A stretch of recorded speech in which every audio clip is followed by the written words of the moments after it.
The USS Valor sat motionless in the middle of the Pacific Ocean, surrounded by endless waves and a creeping sense of panic.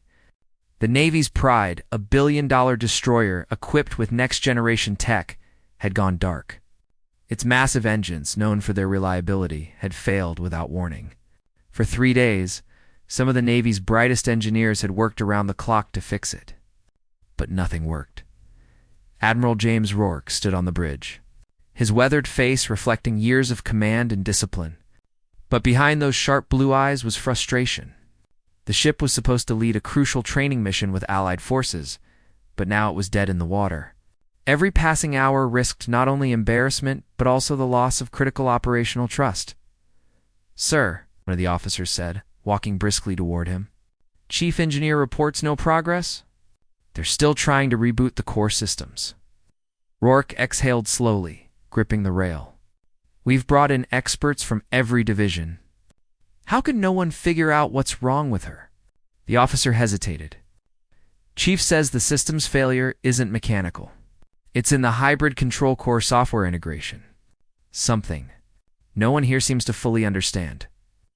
That word software triggered a memory buried deep in the Admiral's mind. A memory of another ship, another crisis, and a woman whose hands had once saved a burning destroyer from complete destruction. Her name came unbidden. Dr. Lena Hart. She had been a civilian engineer, brilliant but difficult, unafraid to challenge authority, even his. Years ago, she'd worked with him during a systems overhaul project. Together, they'd turned chaos into innovation. And then, after a classified operation went wrong, she'd disappeared from Navy contracts completely. Rourke's jaw tightened. "Get me a secure line to Dr. Lena Hart," he said suddenly. "Sir?" "She's been off Navy radar for years," the officer replied. "Find her," the Admiral said firmly, "and tell her Admiral Rourke is calling in an old promise." It took 6 hours. But the line finally connected. A crackling video feed appeared on the ship's main console. Lena Hart looked almost the same. A little older, maybe? But those sharp eyes were unmistakable, the eyes of someone who could see through steel and code alike. Her dark hair was tied back, and behind her was a workshop cluttered with tools, screens and parts. "James Rourke," she said, leaning back in her chair. "Didn't think I'd ever hear from you again?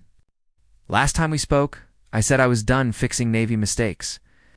Rourke gave a faint smile. "Then I suppose this isn't a Navy mistake. It's my mistake. And I need your help." She studied him for a moment, reading his tone.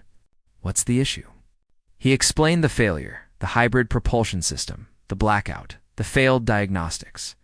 As she listened, her fingers began to move, scribbling notes on a tablet. "You said it's not mechanical," she asked, "correct?" "We've replaced half the hardware. No change." She frowned. "Then it's the control matrix, the new AI-assisted synchronization module. If it's desynchronized from the core software, it'll keep shutting the system down to prevent a meltdown. It's a self-protecting mechanism." Rourke blinked. "You're telling me the ship is refusing to start because it thinks it's saving itself?" "Exactly," she said, a hint of a smirk. "It's not broken. It's scared." Within an hour, a Navy chopper was already in the air to pick her up. When Lena stepped aboard the Valor, the crew's eyes followed her. Some whispered. Others stared openly. It wasn't every day a civilian woman walked onto a Navy destroyer under direct orders from an admiral. Rourke met her on the deck. "Welcome aboard, Doctor. Feels strange being back," she said, glancing around. "You upgraded everything. Except the people's attitude, I see." He chuckled. "You haven't changed." "I wish I could say the same about you," she replied dryly. They walked toward the engine room, passing rows of frustrated engineers. Lena stopped near the control console, eyes flicking rapidly between screens. "Who installed this patch?" she demanded suddenly. One of the techs stepped forward. "I did, ma'am." "It was an authorized update from HQ." "Authorized doesn't mean compatible," she muttered. "This version's running an outdated firmware loop. It's confusing the AI core." She started typing furiously, her hands a blur. Lines of code scrolled across the screen. The hum of the ship seemed to fade as everyone watched her work. Rourke stood silently behind her, recognizing that same unstoppable focus he remembered from years ago. Minutes turned into an hour. Sweat beaded her forehead. Then, suddenly, a deep, mechanical thrum echoed through the chamber. The engines roared to life. Cheers erupted from the engineers. Lights flickered back on across the ship, and the deck vibrated with renewed power. Rourke allowed himself a rare smile. "You did it," Lena turned, exhaustion and pride mingling in her expression. "No, Admiral. We did it." You remembered who to call. Later, as the sun dipped below the horizon, the Valar sliced through the ocean once again. The crisis was over. Rourke found Lena standing at the bow, wind whipping her hair. He approached quietly. "You could have ignored my call," he said. "I almost did," she admitted.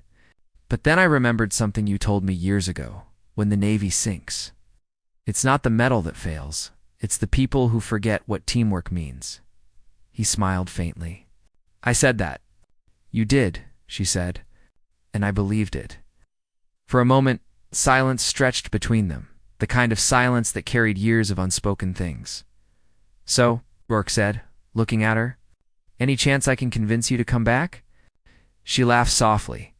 "The Navy couldn't afford me anymore." "Maybe not," he said, "but I could use someone like you." She looked at him, really looked at him, and then turned back to the sea. "We'll see, Admiral. We'll see." As the waves broke against the steel hull and the engines hummed steadily beneath them, it was clear, sometimes.